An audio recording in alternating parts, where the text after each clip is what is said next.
Hi, everyone. Hello. Oh, hi. Hello. Oops, let me see me here. Hold on a second. Hi there. There. Join us tonight. Hello, I'm here.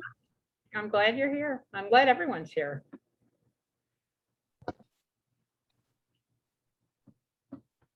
Okay, I'm gonna make Lauryn also a host because I don't trust my Wi-Fi 100%.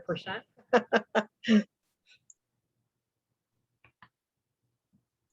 let's do that now.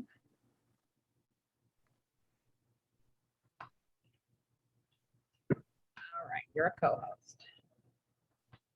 In case things go bad here in Austintown, Ohio.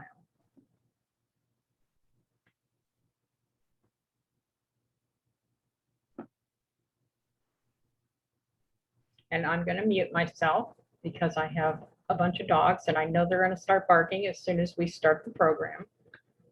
So I'm going to disappear, but I'll still be here.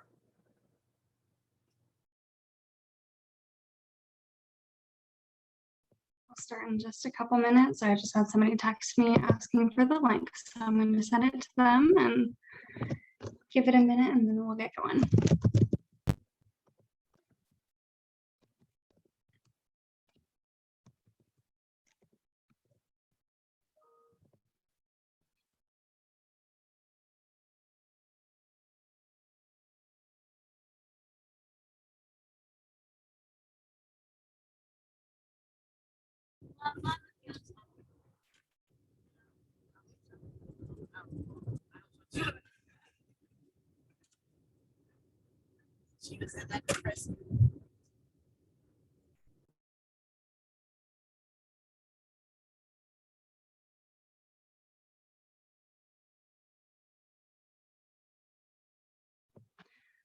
Right.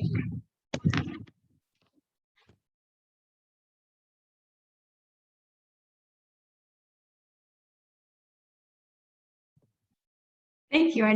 I should unmute, huh? Good idea. All right. I think we have everyone here that we're expecting tonight.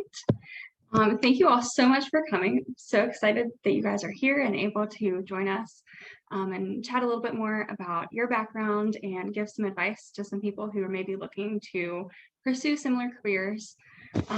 We'll start with just a quick introduction. This is Youngstown SCORE sponsored Women in Education panel. And I'm Lauryn. I'm a rising senior, I should say, at Westminster College, finance major with double minor in accounting and public communications and leadership. Again, super excited that you're all here. We can just go ahead and do quick introductions. I will, I guess, call you guys in the order that I have you on my screen so that we're not talking over each other for this round. Mrs. McCullough, if you would like to start us off. Sure. Okay. Well, I don't know what information you need. I have been a high school teacher for 41 years and just recently retired. I'm doing some part-time work. I also teach as an adjunct at a couple of colleges.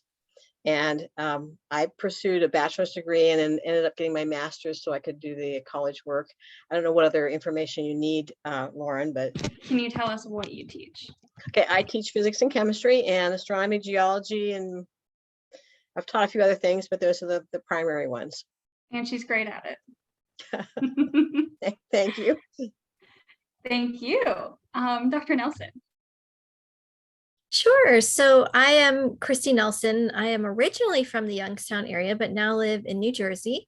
I am an assistant research professor at Rutgers University. I am a director of and founder of our externship program. So I run about 40 student projects with different businesses and nonprofits each semester for the master students that I teach, as well as our amazing undergrads. And I am our data science curriculum coordinator and I have a background in math, I guess you would say, but PhD in operations research. I didn't realize you were from Youngstown. What area of Youngstown are you from? Poland. originally. I love Yep. that. So- I and knew I Ben am an was from alum of Poland. Westminster, so that's how Yeah. Lauryn found me. I knew Ben was from Poland, but I didn't realize you were too. That's awesome. Super exciting to hear. Dr. Mercer. It's weird calling you that. Hi, everyone. My name is Jodi Mercer, and I have been a Lisbon public education teacher this will be my 21st year. And I currently teach second grade. Most of my career, I taught middle school math, but I switched to second grade about 6 years ago. I got my master's from Kent in curriculum and instruction.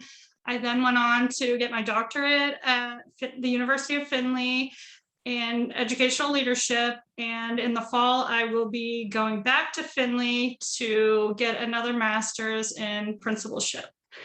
I do love going to college, so I feel like there's never enough time to stop learning. So Awesome. I love it. Thank you. And Dr. Torrance. Good evening. Hello, Lauryn. I am sort of across the board here, across the spectrum. So I'll start with my early learning facility. I am the CEO of Zion Education Center in Farrell, Pennsylvania.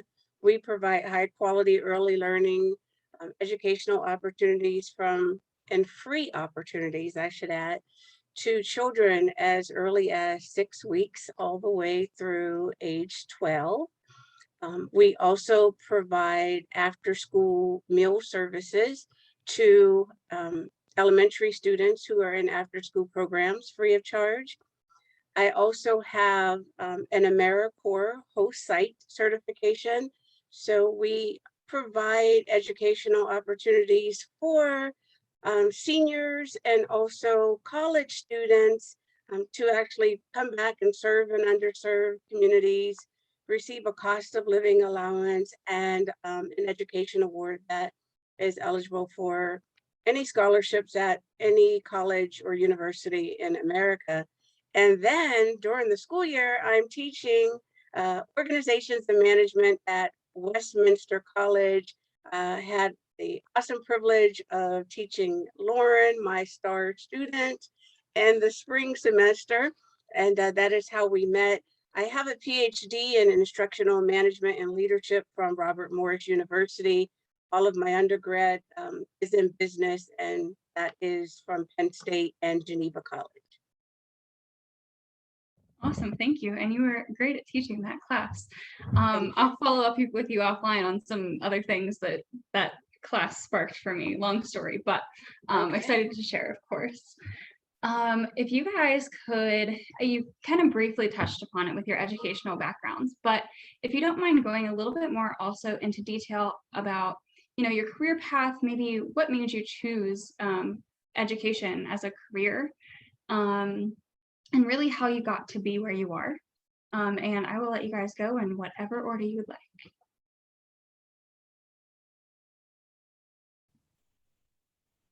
I mean, I'm happy to start if if you want. I would not say that I ever thought I would end up in education. It was definitely not where I thought I would be. I was really interested in consulting and doing different projects. And also working in logistics, which I did not like at all. 1 year in logistics and going into a operational plant in the evenings was not my idea of fun by any means. So after I got my my master's, I worked in industry for a little bit and then decided, I want to go back and really get a PhD and get some kind of project-based position. And while I was doing my PhD, I was funded through different Homeland Security research projects, pretty much the whole way through. And at the end of it, I was like, well, now what? What am I going to do? I really like doing these projects. I don't necessarily want to do industry. How can I keep doing research projects? I mean, that's really my passion area. And so I decided to do a postdoc at Rutgers, and I ended up keep extending it because I was having so much fun. So I did that for 3 years, and then it was like, okay, this is getting real. Now what am I going to do? So I still wasn't really wanting to embrace the typical professor role because I didn't feel like I really enjoyed teaching, and especially undergrads who maybe have to take a math class. It's not, I don't want to force math on people who hate it, right? So, but the way that I ended up getting into it was by teaching a master's level class, which I ended up teaching for several years, and I still wouldn't say that it was my area that really excited me. But what did excite me about that class was helping students to do student projects, and kind of guiding them through the research process, which is really kind of the area that interests me. And so I kind of was able to forge ahead in kind of a newish area, and create a program that now is kind of a very large class, about 160 students every semester on different student projects. So the way that I got into education was really by continuing on paths that I liked rather than expecting the job to, me to fit into the job. And so while I teach a lot of students every semester, I don't feel like I'm really teaching because I'm, kind of leading them on these project-based experiences. So that part of education really excites me and I enjoy it. But I would not say that I ever expected to be here. But that's okay. I kind of found a way to fit the job into the areas that I liked. So. Just like Dr. Nelson, I can echo the same words. Education was not my career of choice. I always wanted to stay in the business spectrum and was interested in becoming an accountant.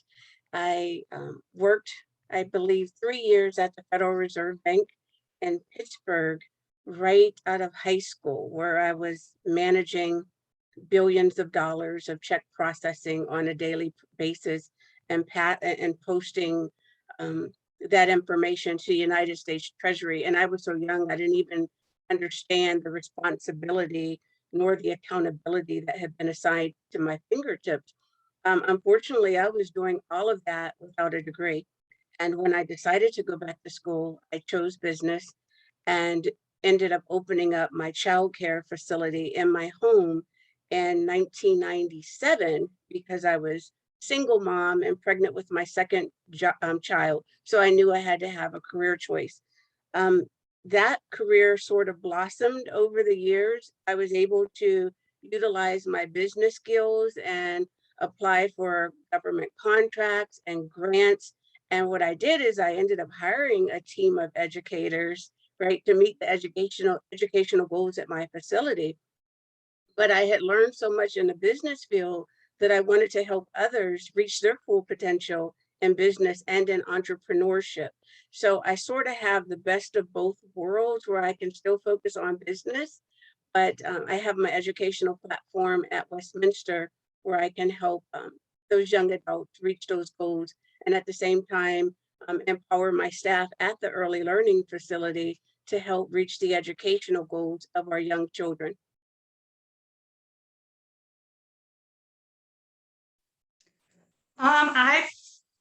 I started education early on in my college career. In 1995, I went to East Carolina for my first year and then traveled back to Ohio and went to Kent, where I started in teaching. I did work in the AmeriCorps program when Dr. Torrance was talking about it. It's very close to my heart because I did 3 school years in Lisbon with the AmeriCorps program, and I absolutely fell in love with teaching there. It was just a very friendly place to be. The teachers were very open and they allowed me to work with children and do things that I never thought that I would be able to do, you know? So it was very exciting. And after I finished my undergrad, I immediately started my master's while having 3 babies. So it was rough, you know, it was a big struggle. And I guess I always wanted to set an example for the girls. I have 3 daughters, that learning never stops. You can never, you know, have enough education, and you always need to be able to make it for yourself. And so I just kept going, and I just kept thinking of things that were important and place the value on education. When I was teaching middle school math, I didn't really know it, but I got a little stale, and the opening came up for 2nd grade, and that's where I did the bulk of my AmeriCorps work. And I was like, this must be a sign, you know, I have to go there. And so I moved to 2nd grade, and it was just like an eye-opening experience. Like the passion came rushing back. Not that I felt like I was doing a terrible job in middle school math, but I just felt like I'd had enough, you know. And so my children were getting older. All 3 girls were in high school, and I thought, what am I going to do? So I decided that I would get my doctorate so that I would have more doors open. And now my youngest daughter is going to be a senior this year. And so I thought, well, I can add one more thing to my tool belt, and I can get my principal's license, and then who knows where I'll go. You know, really with education, the whole world is yours. You can go anywhere, you can do anything. So it's so powerful. Well, I'll just jump in here. I'm actually backwards from everybody. I'm actually becoming an entrepreneur, leaving education after 41 years and going and starting my own business. So it's kind of backwards. So just a little background. I've always wanted to be a teacher ever since I can remember, since I was a small child. And I didn't know, you know, at that point, I didn't understand you had to, you know, teach certain things. And as I took science classes in high school, every one I took, I liked better than the one before. And then where I went to high school, physics was a junior level course. And okay, now what? Every one I take, I like that better. But when I took chemistry, I realized that physics was my love. So that's what I went to school for, to become a physics teacher. And I got a degree in teaching physics and math, but there's just no job openings for that. So I also picked up the chemistry so I could do that. And then somewhere along the line, I did get my master's in astronomy. I did that, which was to me, it was an advantage, because then I could teach as an adjunct at universities. And I've enjoyed doing that too. I like high school. So I'm kind of being dragged, kicking and screaming away from education and jumping into the entrepreneurial world, which is very scary. And I've always enjoyed teaching. So my first experiences teaching were at a private school. And I don't know if Lauryn knew this one. I taught in a school north of New York City. It was a private school for very wealthy girls, all girls school. A very different background from my own. And it was a good experience for me. I saw how the other half lived. And personally, I found that I didn't want to live that way. So, but for 2 years I was there, and I learned how to teach there. They were very good. You know, as a private school, they did a lot of professional development, a lot of things to help me become a teacher. And then I came back to Ohio. I taught at Crestview Middle School for a year. And then I came to Lisbon, and Lisbon was in a spot that they hadn't had a teacher stay for a long time. They were in a bad spot for a chemistry and physics teacher. And they were very, and I'll reiterate what Julie said, they were very receptive. They were very welcoming, and really did a lot for me that first year, helping me get started, because it's overwhelming. And I will say that to anybody. And, you know, I had 5 preps.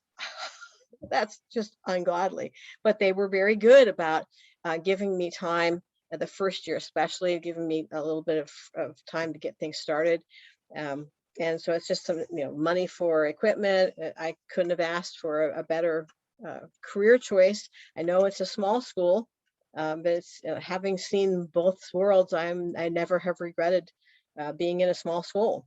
And the big schools have their advantages to them too, but the small schools, I had my students for 2 years. Lauryn was one of my students, and I really got to know the kids. I do teach, I said, I teach at Mount Union, and I also teach at Kent, and I only see students for one term, so I don't get to know them as well. And so for me in teaching, I'd much prefer to be in the high school than college level, just because I get to know the students better. But those days are done at some point.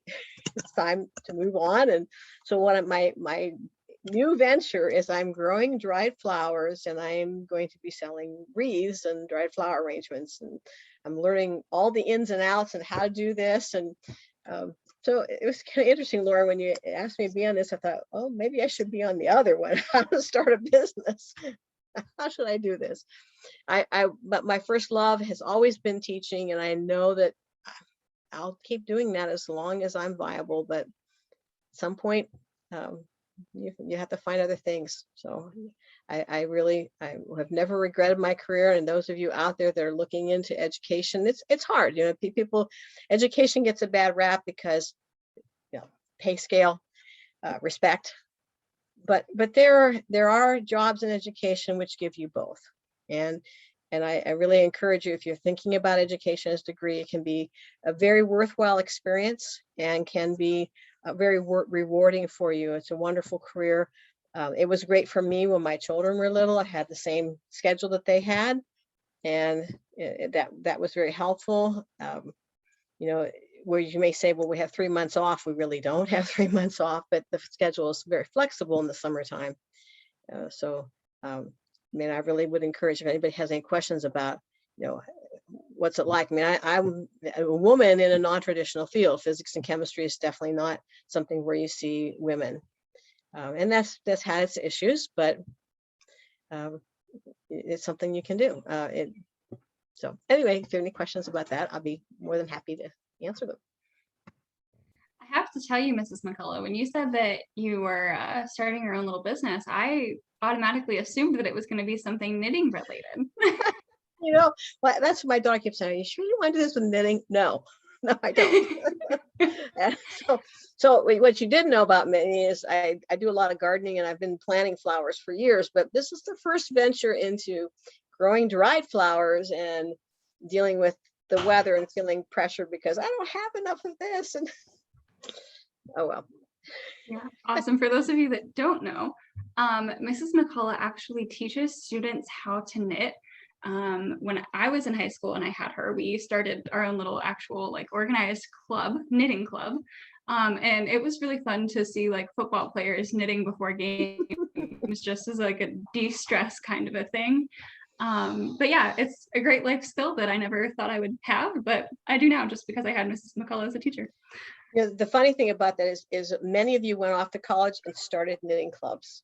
So I feel like this little knitting club thing has just, it may be my biggest mark in the world is knitting club, which was a sideline, but it's been fun. It is fun. It is fun. Could you guys each tell us a little bit about maybe your biggest challenges and also your biggest accomplishments throughout your career? Challenges specifically, what made it challenging? How did you get through it? And what did it teach you? And then maybe with accomplishments, tell us what made those accomplishments the most rewarding. Again, I'll let you guys go in whatever order you choose. I'll go first if that's okay. I think that the biggest challenge was actually working full time, raising 3 kids on my own, and doing all of the schooling, because there's not a lot of time, there's not a lot of free time, and you bring so much home with you. And I feel like if you don't have that passion, that there's not a lot of you left. There's not a lot of time for you whenever you're doing everything else. But like Mrs. McCullough said, it was perfect for raising kids. My kids were on the same schedule as me. It was easy to take them to school with me, and they never thought like, oh well, I shouldn't, or I wouldn't do my homework or something. Like, who wouldn't do their homework, And they do feel passionate about education, and I think they all take it seriously. So I think that definitely showing kids that you understand their struggles is important, because it is hard. It is very challenging to get through life when unexpected things happen. I didn't expect to be a single mother with 3 little kids, and I didn't see that in my life path, but it happened, and it made me very strong. And I have 3 very strong girls, so I think that is important. But something that I love about the classroom is I love to listen to kids tell me about their thinking. Like, I feel like the best day is when you watch a kid and they get it. They're like, I get it. And they can tell you about it. Like, math is my secret thing. I love everything about math. I'm like, oh, it's like a puzzle all the time. It's so fabulous. And when I listen to a kid explain to me how they get to their answer, it is like sometimes I just stand there and the tears will just be flowing, because you're like, yes, that is right, that's it, and it's so amazing to listen to kids, and just to be there all day with kids is really just a gift. Like, I really get paid to do that. I really get paid to listen to kids all day tell me about their thinking, and it is really amazing. So it's very rewarding.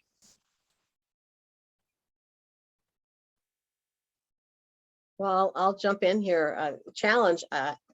My high school speech teacher would have been shocked to learn that I was in a career where I had to do public speaking. I was very nervous. I can remember in high school doing a demonstration speech. We had to walk around and show people something. And I had rocks. I had a box of rocks. And the rocks were jumping up and down the box. I was so nervous and shaking. I just was.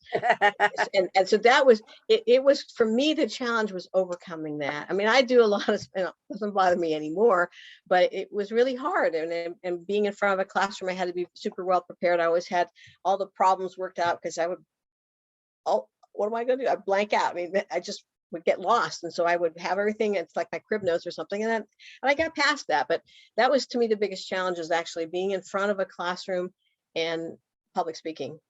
That's not a problem anymore. And accomplishments, I really would have to say that my students' successes, when I hear from students and their success, the things that they've done, I really feel that I've been rewarded doubly in what I've done in my career, and to see their success has made me feel very proud, and it's given me a sense of accomplishment. Okay, I'll jump in and start with my challenges. Prior to COVID, I would always say that my biggest challenge was balancing my business and family obligations at the time where my mother had been given 2 weeks to live. My daughter at the time, who was 7, was on life support. I was going through some legal challenges with who actually owned my own corporation, because of an entity that I was connected with, and that CEO had passed away. And just some other ridiculous accusations that were just totally untrue. So I was moving into a new building and just getting reestablished. My mom did pass away, and my daughter did survive, thank God. But prior to COVID, I always say that was my biggest challenge. And then COVID happened. And so that changed. My biggest challenge has been transitioning to online teaching and all kind of technological strategies to make sure that my college students are getting what they paid for, and my students at the Early Learning Academy are able to just get basic fundamentals, getting ready for kindergarten through technology. And the strategies that we put in place always had to be tweaked. And then the government kept changing the regs, and, you know, we would have kids transitioning back into the building. And then the school agers would go back to school, and then their parents wanted them to stay at our academy and do remote learning. So we were setting up spaces for the school agers, and then they would go back. And it was like the most challenging period of my life, from March 2020 through May of 2021. I don't remember anything prior to COVID other than the challenge that I just gave you. But as I was saying, thank God my daughter pulled through, and she's 17. And I would say that is one of my biggest accomplishments. And I would like to share that is on tomorrow, she will be receiving her Minority Business Enterprise certification from the National Minority Suppliers Diversity Corporation. And that application process was so tedious and so long that I almost gave up. I thought, this is crazy. You guys want my blood type and everything else. And I am being facetious. It did not ask for my blood type. But, you know, you're having to prove that you are a minority, and so many different factors to the application. But she does have a tropical beverage brand on the market that is very good for children, and it's an all natural, low sugar brand. And we wanted to be able to expand that outside of our local community. And what better way to do that than to get this minority business certification for her and connect with major retail outlets. So big day planned for tomorrow. She's going to be a senior in high school. So she's going into her senior year with some high hopes and some national spotlight. And it was definitely worth the sacrifice of getting that done for her. Yes, NIU. NIU is her brand. Her name is Cynthia Torrance. You're welcome to look that up. And NIU is Hawaiian for the coconut tree in Hawaii. That's amazing. I'm so impressed.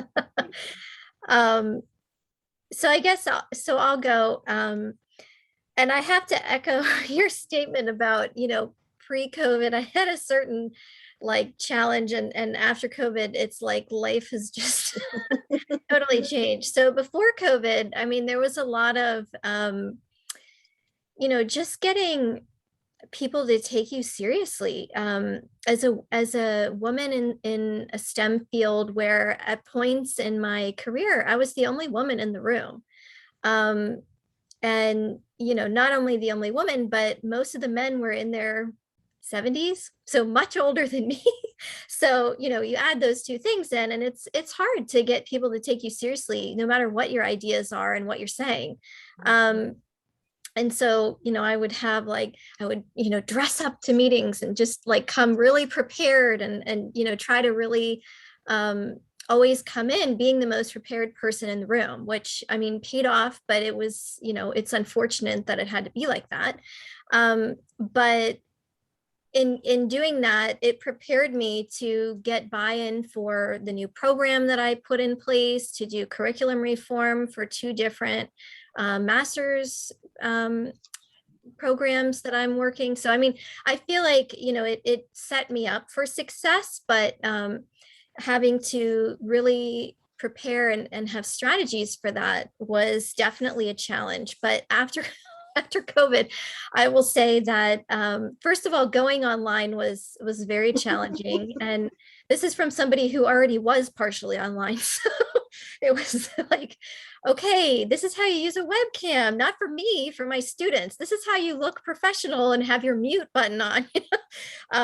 But, you know, now that we're into the pandemic, this summer, so I teach summer classes as well, has been the most challenging, even more than spring of 2020, because now everybody's like, I can leave my house now, so I don't want to actually come to class. I don't want to, you know, turn in things on time. So I think the challenges of the pandemic have definitely been, from the educational side, a lot. And I think we will benefit from it in the long term, but in the short term, work-life balance has taken a hit for a little while. But Yes. yeah, and I think anybody working in education in the last year can attest to that. But I will say, my biggest success has really been in starting this externship program that I mentioned and getting buy-in from deans at my university. So I'm on a first name basis with several deans at Rutgers, which Rutgers is not Westminster, where there's 100 employees. I mean, there's tens of thousands of employees. So it's getting buy-in from very senior people has been a real success, and seeing the students getting jobs and getting internships out of these projects has been really a success as well, because we take students who have never had coaching on professionalism. They may be the brightest person in the room, but how they convey that information is not going to land them a job. So thinking about how do you take professionalism and working on a professional project and really distill that into a process that teaches students how to be professional, how to have a work meeting with a boss, things like that, that they will run into in an internship, but not at the same level, where my students have FaceTime every week with CEOs and very senior people. So that's been a real success. And coming out of that as well has been like the entrepreneurship comment. So I also am starting a side business doing some consulting for the government. So, you don't really know where your path's going to lead, but just showing up and being prepared and putting your best face forward has its perks, and just being open-minded to opportunities and to have the job be not what you expected going in, I think is the wave of the future for higher ed anyways, for sure. Yeah. I do have to tell you that collaborating with your students for the summer analyst program at Westminster has been so fun and exciting, just to be able to see people from a completely different area from what we're used to. I don't know, it's just been fun and exciting and has added a whole new twist to the program. Oh, that's awesome. Yeah, my students have very diverse backgrounds. We have international students. We have students where English is their second language. We have students from New Jersey who come from all different socioeconomic paths. So we have a very diverse student body, and it's made my role as an educator really exciting, because I get to help them and also to think about things that I've never really thought about before. Different religious holidays, different just different cultures in general. I always start out my classes saying, tell me something exciting or interesting about wherever you're from, your hometown, your country, whatever. And I learn something new every year, every semester. So I'm glad, Lauryn, that that partnership, that you're enjoying that. I know my students are as well. So that's awesome. Yeah, that's awesome. You guys have all kind of alluded to my next two questions, actually. The first is, can you talk a little bit more about how COVID has impacted your classrooms? Obviously, it's presented a challenge to all of us, but I do really think that education has been one of the most significant changes. Adults are perfectly fine converting to a remote virtual workspace. That's not always the case with especially the younger students, elementary school and even high school, really. I know myself in college, it's been a challenge because I'm paying a whole lot of money to go to college, and this is not the experience that I was expecting, right? So if you guys could talk a little bit more about that challenge and what it has looked like for you and your students, and how you've gotten through it. I'm happy to start, in talking about how my students are very diverse.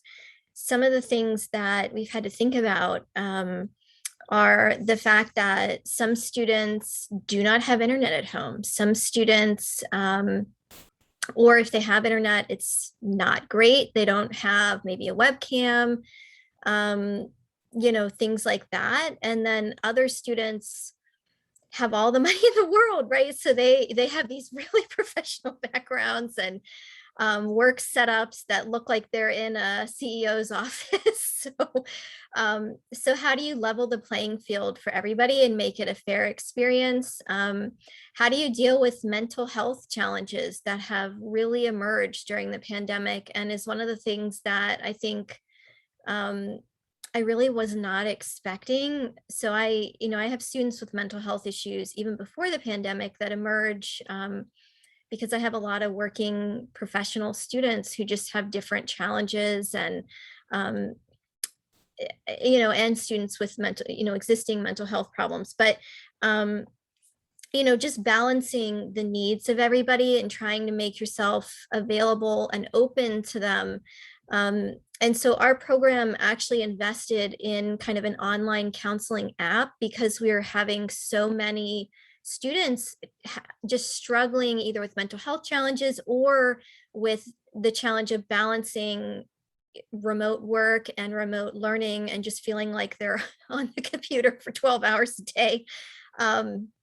And so that was one thing that the director of our program was really forward thinking in that, but just figuring out how to be open to students for them to tell you their challenges so that you as a program can pivot and adjust and try to support them because everybody's challenges are very different. Some of my students as we were in New Jersey were very sick in the hospital with COVID pneumonia before we knew that they could even be exposed to that. They're getting it. And so, dealing with the physical health aspects as well. Lots of students having family members die. So just making yourself open to these kinds of issues where, I've had counselors from the university even reach out to me with really sensitive student issues. And so just making yourself open to them where they can express what their challenge is without feeling the need to share every detail. And that, I feel like I've become a therapist, but I try to not, but just making yourself open to them where they feel like they can share what's going on so you can help them to adjust in whatever way is needed is really new during the pandemic for me. It's always been there, but it's just everybody's it's amplified during the pandemic for sure.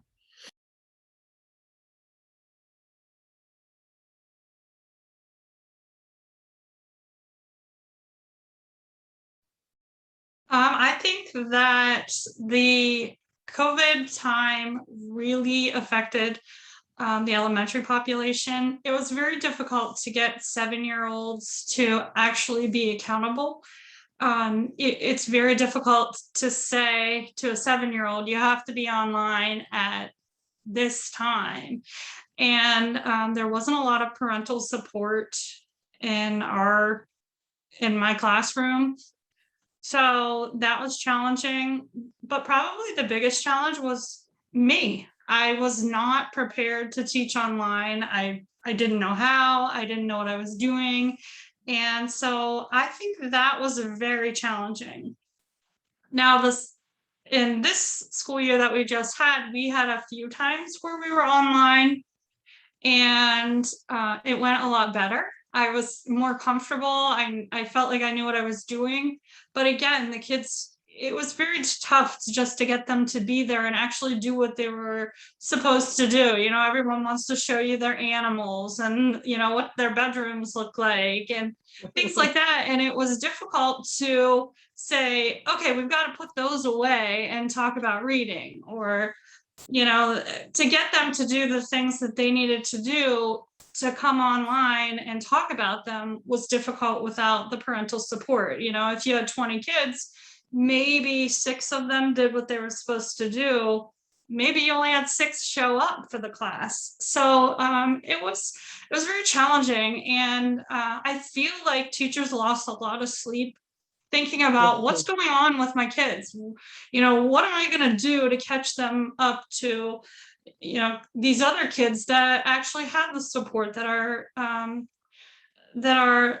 are being helped by a parent at home. And it just doesn't seem fair, and you don't know what to do. And so I think that there was challenges all the way around. Teachers, kids, the community, everyone was struggling. So I think it got better, and we learned how to communicate with our masks on, and that was also challenging, teaching children how to read with a mask on. How do you show them, this is how you make this sound, this is where you put your tongue, and things that you would normally just do and they watch and emulate, but they you can't see it through my mask. So I definitely think it was a challenging time for everybody. So hopefully this year is less challenging, but I still think we will definitely feel the ripples for a long time.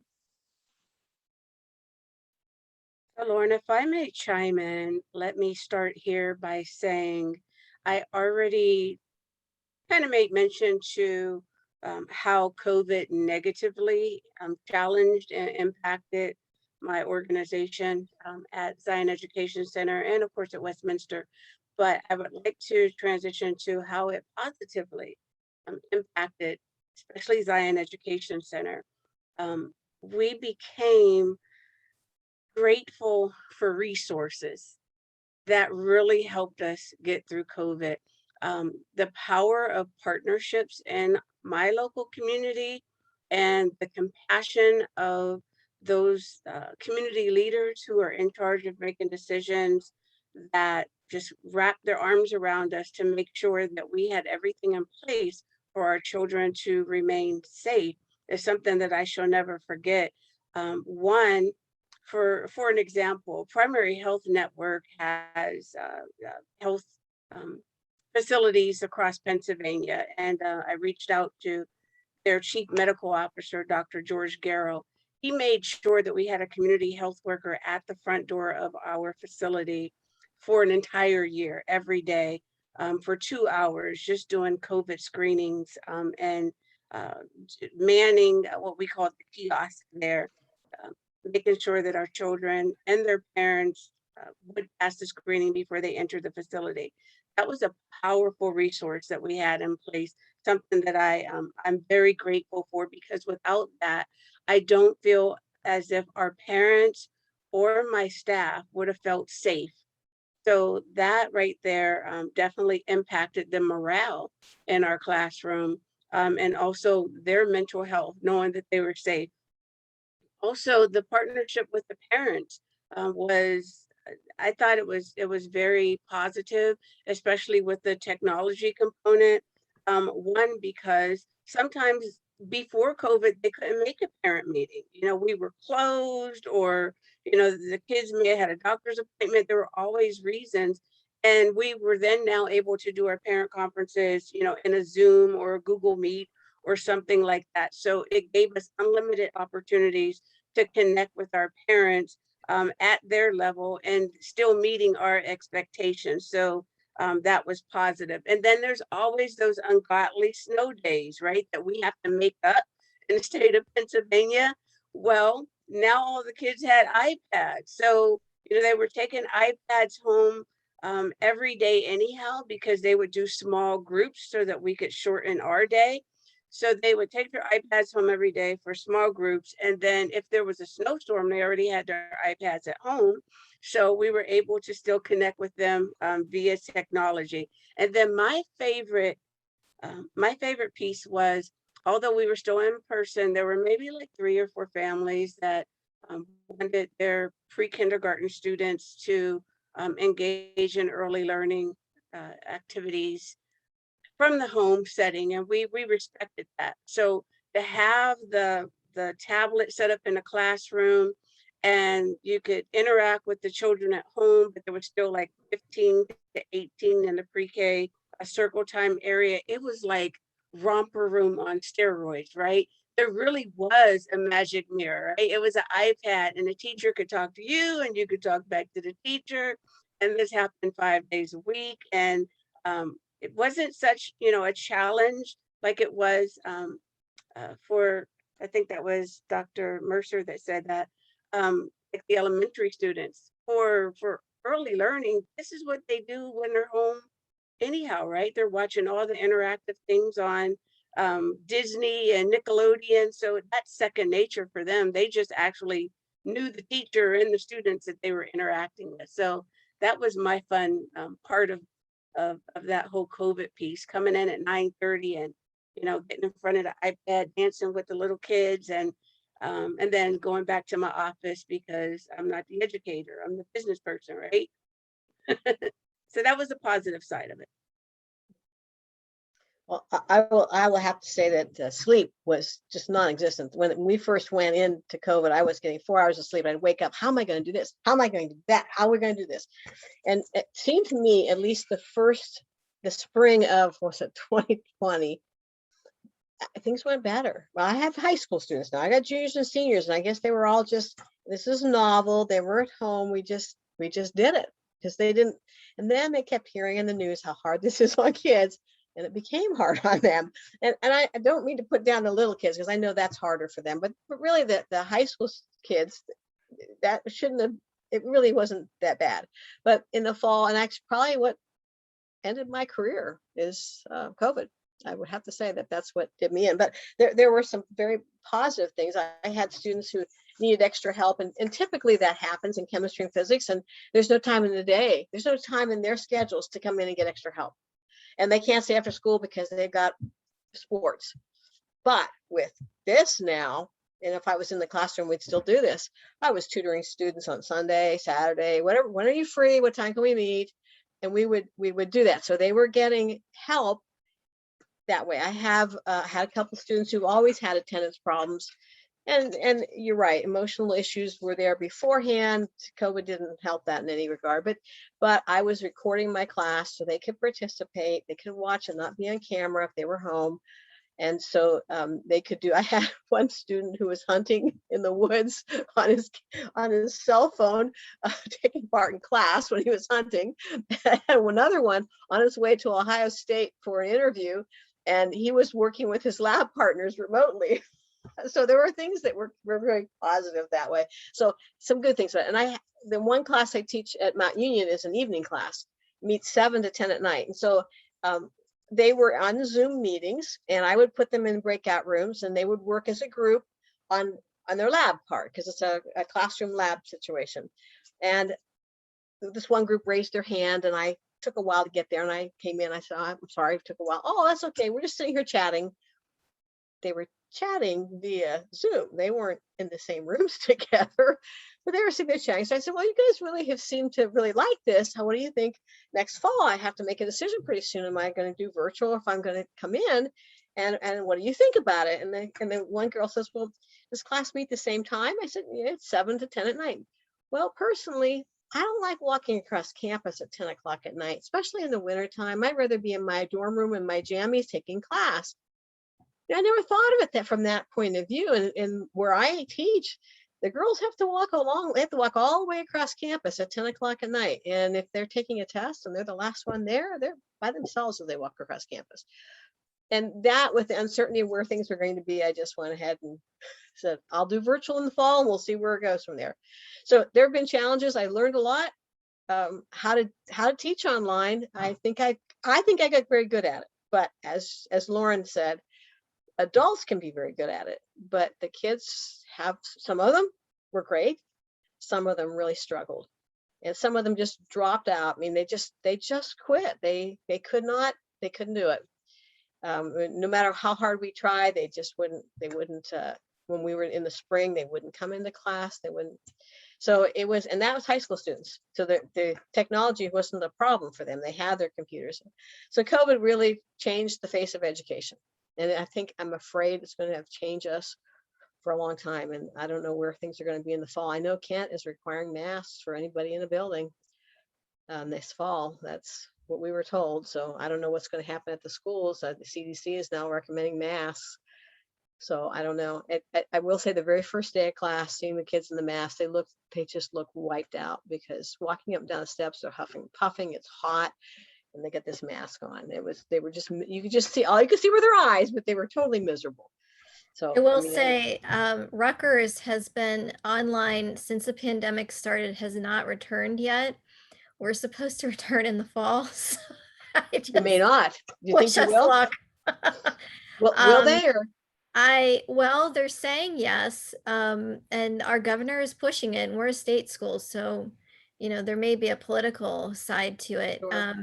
The program that I teach for has always been hybrid, so I personally will be remote in the fall, as will a lot of my students. But Rutgers undergrads, they're pushing in person. Now, I don't know.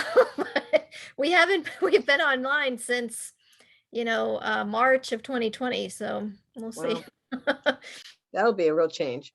So they weren't on campus even at all, or we were not allowed on campus at all, unless you were working at the hospital, because we have a hospital, or if you are taking care of like lab type, animals or plants, things like that. But our students have not been in person yet.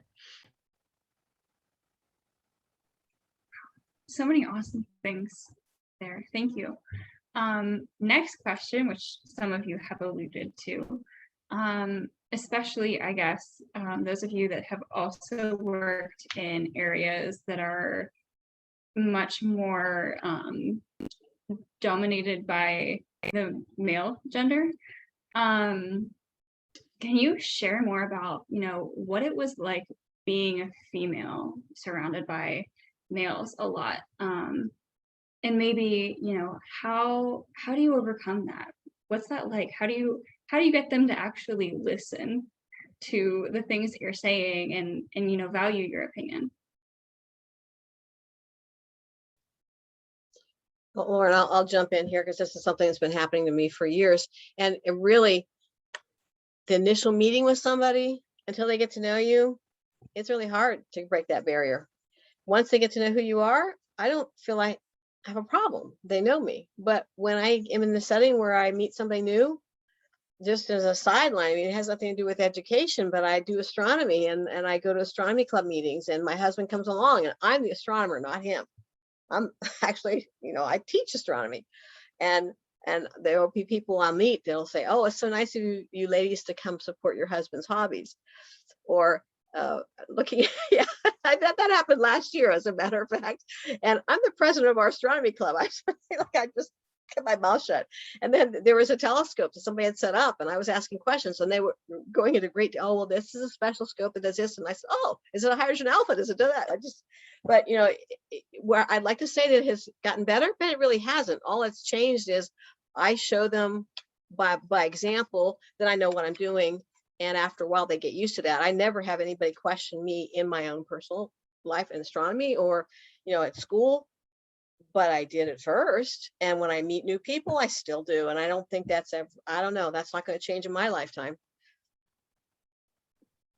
So I'll say, as a woman in data science and math, that when it's gotten a lot more balanced than even 10 years ago. But I will say that I have gotten a lot more assertive than I ever was. So growing up, I was always kind of quiet and shy. And now, I am so used to people trying to talk over me. It's not going to happen. You are not cutting me off when I'm talking. That's it. But I also teach particularly male students from countries where women are not as empowered as the US, and it may be their first semester here. So they've never maybe experienced a woman in a professional setting as crazy as that may be, you know, I don't know. I mean, we have some students that their first semester, some of the female students will bring in their husband, and their husband approves their classes. Like, what? So, you know, you learn over time to be more assertive and to just not take any crap from anybody. I mean, you know, you grow kind of thick skin, but also, you know, you go in prepared, you know your stuff. And that's not to say that you're not empowering others to give their opinion. You ask for their opinion, but when you're giving yours, like, you know, no, I'm still talking, thank you. Keep going, you know? Because, you know, like Jodi said, I mean, it happens. Now, I don't have that happen as much with my domestic students who are younger. But even some of my non-traditional older male students who maybe are in their 50s who are coming back to school, they're, you know, they're not necessarily expecting a woman to be leading our, you know, our curriculum. So, you know, it takes a little bit for them to take you seriously, and it is changing, I think. Forward thinking. I mean, I do think things are improving, but you know, you just have to be assertive and to practice being assertive, even though it may not come as naturally to some as to others.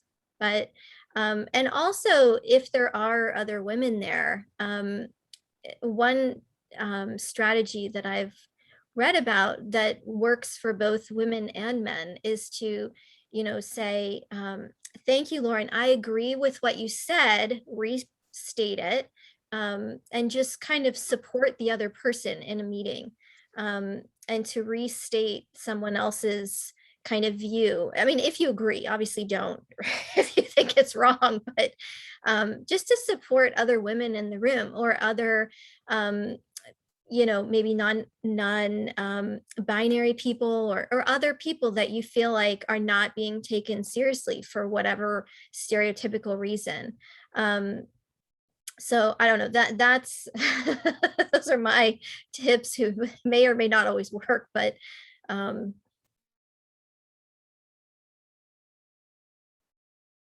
So I would just like to start off by saying I'm the only girl in my family. I have 5 brothers and a very healthy relationship with my father, lived with my father all my life. So um, I have never felt challenged or uncomfortable um, anytime I was in like a predominantly male setting.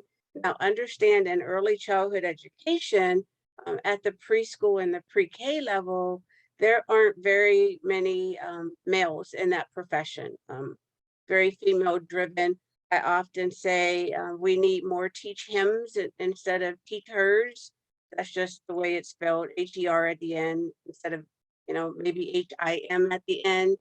And so I've tried to advocate for having more men in the early childhood education setting and hiring more teach hims.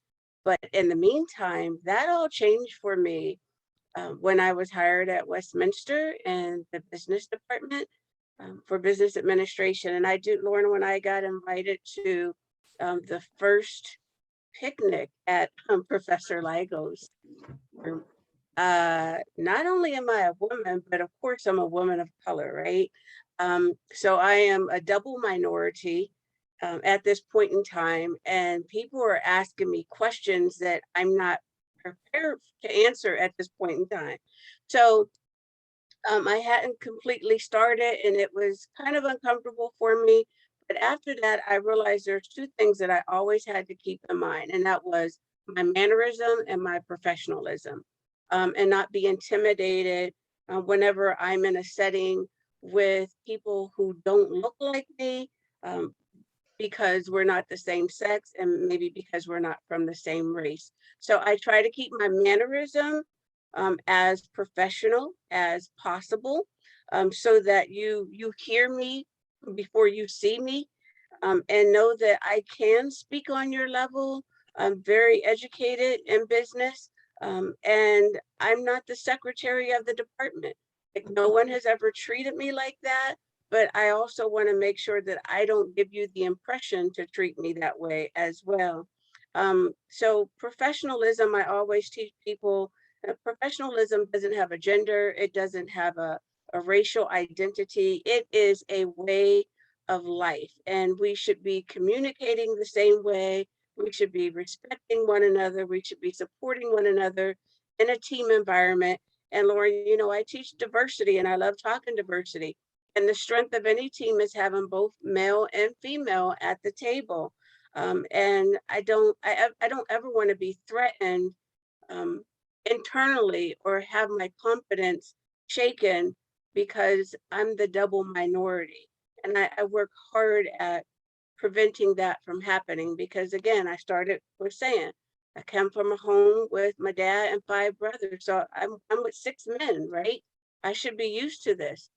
But when you see that you're the double minority, it's not always that easy. And I think, you know, shout out to Westminster for giving me the opportunity to become an adjunct faculty in the business administration department, because I do remember one business student, a young man of color, had talked to the diversity chair at the time, and they said, "Oh my God, a Black female teacher in the business department!" Like, they were just really blown away. But if I could make that much of a difference in the life of one student just by my presence, I want to maintain my integrity at all times, my professionalism, and also maintain my mannerism, so that they know this is beyond, you know, a color thing and a sex and a gender thing. But at this point, this is a business thing, and we need to stay focused. I don't see a lot of that in the early elementary years. A majority of our teachers are women, only 2 males. But I do think that it's important to focus on, because you know, as a mom of 3 daughters, it was always a focus to make sure that you're heard, make sure you're seen. And my oldest daughter is a women and gender study major at George Mason University in Fairfax, Virginia. So she is a very powerful woman. And I feel like it's important to make sure that they're heard, make sure that they understand that they are just as powerful as anybody else. It doesn't matter a male or female. We can get it done. I raised them without a male in the home for all of those years, so we're good. You know, we know how to get it done. Amen to that. And Dr. Torrance, I do have to tell you that I know I've told this to you personally before, but Dr. Torrance is the first female business professor that I had, and will be the only female business professor that I have during my time at Westminster. And it's been powerful for me as a female in business to be able to see you in front of us, not only teaching us, but also leading the way and kind of showing us that not only can it be done, but it can be done really well. So I appreciate you and applaud you for that. And all of you lovely ladies on here are here for a reason, and it's because you are awesome at what you do and you are appreciated. And I appreciate all of you, especially for being here. So that said, moving into my last question before we open the floor for questions from everyone else. If you could give one piece of advice to your younger self, what would it be? Since my mic is on, the key word would be focus. And I have to say that because let me be a little transparent. As I said earlier, I had gone into early childhood education because I was pregnant with my second daughter out of wedlock. And so I found myself a single mom of 2 with no degree and needing to make some career decisions that would be able to sustain a family of 3. When I was growing up, especially in high school, although I really love math and I wanted to be an accountant, I was like very boy crazy. And whenever I get like, you know, those security questions you get when you're setting a password, there's always that question that says, what did you want to be when you were growing up? My answer is nothing. Like, I really didn't want to be nothing. I just wanted to like play house or be a mom or be a wife. My mom was like amazing, and I just wanted to be that domestic like wife. That was it. But no, I didn't have a career path. I fell into early childhood education, and I fell into, you know, the Federal Reserve Bank without a degree. Um, so focus. I would take advantage of every opportunity that I had in high school when I was learning computer programming, and I was writing in BASIC in 1985. I had designed my own online shopping network before there was ever a www dot whatever. So what we do on a daily basis with Amazon and so many other retail outlets, that was my senior project. I had designed it. You would have thought that I would have gone on to obtain a degree in computer science or something, but no, and I don't feel like I had the mentors behind me to coach me as I should have. My parents were not college graduates. My dad was a steel mill worker, so I didn't have that educational motivation behind me. So I just wish I was more focused. I wish I had those mentors behind me in high school to tap into my strengths and put me on the path that I was destined to be at an early age, and capitalize on that. And I think that's why I spend so much time now helping others and empowering them, because I don't want anyone to go through what I went through, losing maybe 20 years of life, you know, and getting my first college degree in my 30s. So focus.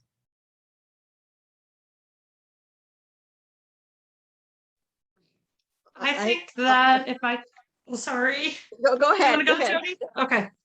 I would tell my younger self to speak up and go after what you want, not to sit back and wait or to be the shy girl in the back. I know, like Mrs. McCullough said, that she was so nervous giving speeches. I was terrified, like my face would turn red, I would sweat. I was just like, and I think back, I think, who was that girl? You know, I don't know who she is anymore. And so if I could give myself any piece of advice, is that you are worthy and you are important and what you say matters. And I guess I would jump in and say the same. I would not change anything in my life. My life, I wouldn't change anything about it, but maybe, you know, you're okay, follow your instincts, you know, just be proud of yourself and keep doing what you do, and you know what you're doing, and relax. So I guess for me, you know, from the time I was like in high school, I'm like, okay, I'm very like mathematically focused. So I'm like, I have a plan, like A, B, C, you know, whatever. And I almost planned too much. So neither of my parents graduated from college. And so I felt like you know, I didn't want to let them down. And I also really, you know, wanted to be something, but looking back, I'm not sure that I knew what that really was, but you know, I now think, you know, it's more important to kind of follow the path of what you really like, and to make sure that, you know, don't get too stuck on like a job title or what the role should be. Make it what you're interested in, because that's where you're really going to shine. And I have a nephew who's starting college in the fall, and I tell him, you know, you don't have to be the best, the Einstein of computer science or of math or whatever. You have to like it. You're going to be doing it 40 hours or more a week. So whatever area you go into, you have to really like it. And if you like it, you'll do well. You don't have to be, you know, the Bill Gates of the world, you know, to be successful. So just, follow what you like, and make the job what you like. And if it isn't that, then don't be afraid to switch, or change the job, or go to your boss and see if you can either change the role or change what the expectations are to kind of match what you want to do. Whether that's getting, professional development, or going back to school, or starting some new program. I mean, whatever it is, you have to like it. I mean, you're gonna be doing it long enough. That's my tip, I guess. Awesome advice. Thank you, all of you. That said, we've got a little over 15 minutes left. I'd like to open the floor to questions. Feel free to unmute and ask questions, or you can type your questions in the chat box. I have that open and we'll be monitoring that as well.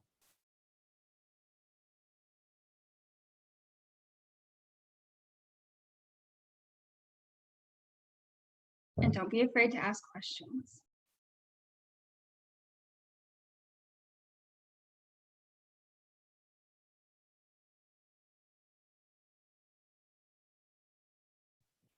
I will say, ladies, that when Lauryn asked me to do this, I was a little nervous. And when I read the email from her, I clicked on the other people's names to see who was in this. And I will say, I saw Jodi McCullough's name, and I said to my girls, I'm like, I don't know if I can do this. I am not at her level.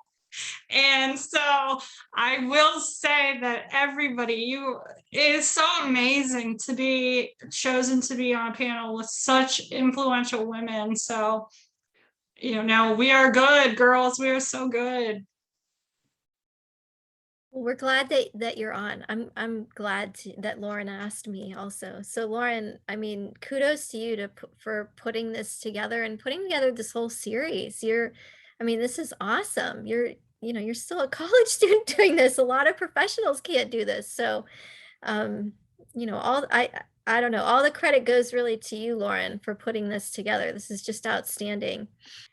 Thank you. I certainly can't take all the credit. There's a whole team of people behind all of this. But I'm certainly blessed to be part of it. And like you said, it's a great experience for me. And I'm love to be able to connect with all of you. Dr. Mercer now was my 5th grade math teacher.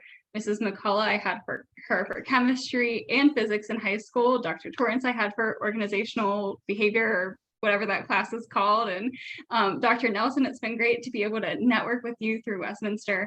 And it's just really great to have a whole network of people to support you throughout whatever you do. So I appreciate all of you as well. It's awesome. So I hope you're putting this on your resume, Lauryn, as a Absolutely. Yes. coach over here. Yes. It's awesome. Do we have any questions yet? Anyone had a chance to think of any questions?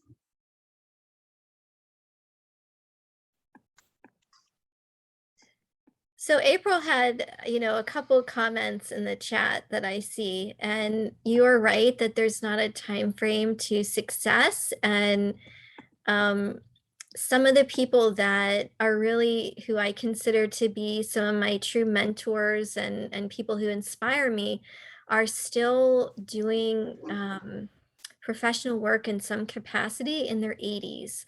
So there's definitely no time frame for this, and not that they have to work into their 80s, because they definitely do not, but they're just so passionate about it. And they're, so there is definitely not a time frame. But I will say, if any of you who are on want to connect with me on LinkedIn, I'd love to hear from you. I'll put my profile link in the chat, and I'm happy to connect offline if anyone wants to talk one-on-one. A lot of where I got to at this point in my career was due to really people mentoring me and taking the time to talk through career choices or just give me quick tips. So I'll put my LinkedIn in case you guys are feeling shy who aren't asking questions.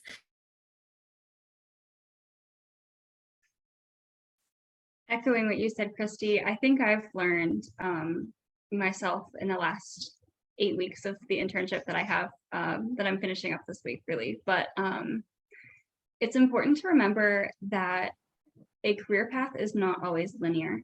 There are so many different things that you can do, and no matter what it is that you do, you're building some type of skill that will translate to something else. I don't know, I guess just a bit of advice from a college student who tried to plan out her whole life and then realized that her whole life plan was not what she wanted to do. Definitely not linear. When I was graduating from Westminster, I'm like, okay, I'm going to work in operations. I got my master's from Columbia, and I got the job, and then I was commuting from Harlem to Queens sometimes at 2:00 in the morning. Like, what am I doing in New York City? And it's okay to admit that your first choice or your first job is not for you. That was my biggest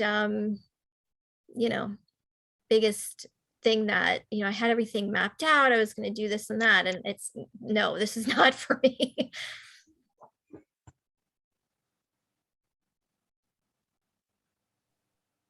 If I could comment and just say 2021 has definitely been a year where things have become full circle for me. Definitely full circle. When I started in early childhood education, I was a home-based childcare provider in 1995. And I believe it was like 1999 when a young man by the name of Taylor Galaska came into my facility, and I began to provide childcare for his mom. And when I walked into my business administration class for the first time, and I think that was the spring of 2019, or maybe well, whichever semester that was, and Taylor was sitting there, we had come full circle. Like, who has a preschool student and then you end up with them in your college class, right? So I was so honored to take a picture with him at graduation. And I shared that on social media, and, to see him run for city council and win by a landslide, those sort of stories give you fulfillment to your life purpose. And you just can't ignore things like that usually never happen. So I try to examine little things like that and say, what is it that I need to see in all of this? And my takeaway is, I applaud you, at the elementary level, the high school level, college level, but I know that I'm extremely blessed to be able to connect with students across the entire spectrum of education, from basically from the womb at 6 weeks, right, all the way to college graduation, and then bring them back in, hire them, put them on a board of directors, help them become leaders. I couldn't ask for a better life. And you're right, Dr. Nelson, or that might have been Dr. Mercer. I'm not sure. Like, we do change our career paths. What we think we're going to do, that doesn't always happen. Sometimes it just falls in place, right? And we stay on the path that God has designed for us, and we try to remain faithful and true for that, and then see the fruits of our labor. And I hope to see more stories like that as I continue on in higher education.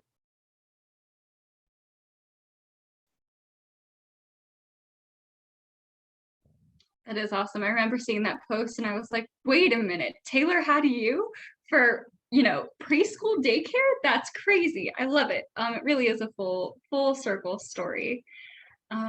Anything else to share, or does anybody have any questions? If not, we can wrap up a few minutes early. I'll give you back 8 minutes of your life. Dr. Mercer, please have fun on vacation. We appreciate you, especially for joining us while being on vacation.